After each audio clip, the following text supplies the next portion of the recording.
జగన్ పాలనలో విద్యుత్ వ్యవస్థ సర్వనాశనమైందని నందికొట్కూరు ఎమ్మెల్యే గిత్త జయసూర్య అన్నారు. గత 5 ఏళ్ల అరాచక పాలనలో 9 సార్లు విద్యుత్ ఛార్జీలు పెంచి దాదాపు 32,000 కోట్లు భారం ప్రజలపై మోపాడని మండిపడ్డారు. ఆర్థిక పరిస్థితి సరిగ్గా లేనప్పటికీ కూటమి ప్రభుత్వం ఇచ్చిన హామీలు అమలు చేస్తోందని తెలిపారు. విద్యుత్ రంగంలో సంస్కరణలు చేపడుతున్నామని చెప్పారు. ఎర్రమఠానికి సబ్స్టేషన్ శాంక్షన్ అయ్యే దిశకు అది వచ్చింది. అలాగే భాస్కరాపురానికి డిమాండ్ ఉంది.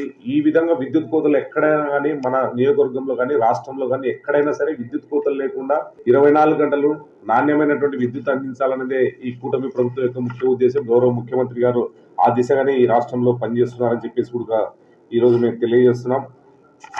కాబట్టి ఏదేమైనప్పటికీ కూడా గౌరవ ముఖ్యమంత్రి శ్రీ నారా చంద్రబాబు నాయుడు గారు అధికారంలోకి వచ్చిన తర్వాత విద్యుత్ ఛార్జీలన్నీ కూడా పెంచలేదనేది హామీ కూడా ఇచ్చారు.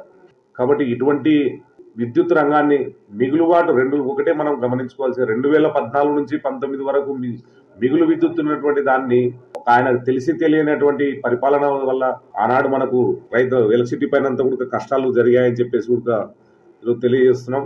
కాబట్టి జగన్మోహన్ రెడ్డి అధికారంలో ఉన్నప్పుడు విద్యుత్ రంగాన్ని ఏ విధంగా సర్వనాశనం చేశాడో ఈరోజు ఎన్డీఏ కూటమి ప్రభుత్వం వచ్చిన తర్వాత గౌరవ ముఖ్యమంత్రి నారా చంద్రబాబు నాయుడు గారు ఏ విధమైనటువంటిది ప్రజలకు ఇస్తున్నాడనేది ప్రజలందరూ కూడా గమనించుకుంటున్నారు.